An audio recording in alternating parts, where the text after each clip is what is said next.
Sementara itu, kasus pasien COVID-19 yang meninggal dunia di Kabupaten Buleleng belakangan ini tergolong tinggi. Sejak diterapkannya tata kehidupan era baru, kasus meninggal pasien COVID-19 dengan penyakit penyerta atau komorbid mencapai 4%.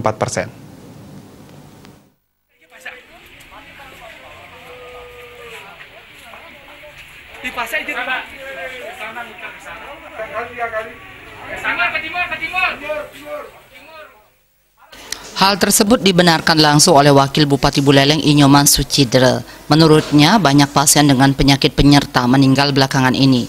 Beberapa pasien COVID-19 yang meninggal memiliki penyakit penyerta seperti asma, serangan jantung, kencing manis, hingga ginjal yang dianggap memperberat gejala COVID-19. Bahkan pasien yang meninggal dengan penyakit penyerta tidak hanya pasien yang lanjut usia, melainkan ada beberapa pasien berusia muda. Sucidre juga menambahkan, sebelum penerapan tatanan kehidupan era baru, angka kematian dengan penyakit penyerta di bawah 1%. Namun saat ini angka tersebut sudah melonjak hingga 4% secara fluktuatif.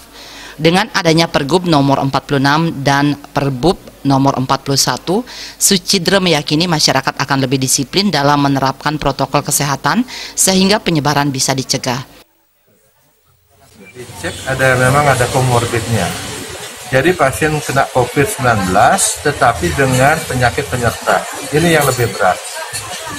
Banyak penyakit penyerta, ada yang memang punya penyakit asma sebelumnya, kemudian penyakit jantung, penyakit kencing manis, penyakit ginjal.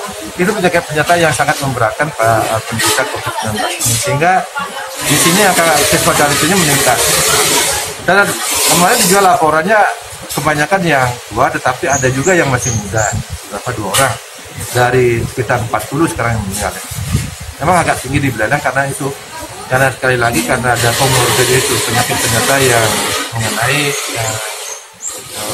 pasien yang bersangkutan. Khusus di Buleleng hingga Senin 28 September 2020, secara kumulatif kasus meninggal sudah mencapai 36 orang. 4% dari 36 pasien yang meninggal memiliki penyakit penyerta. Komang Yuda, Bali TV.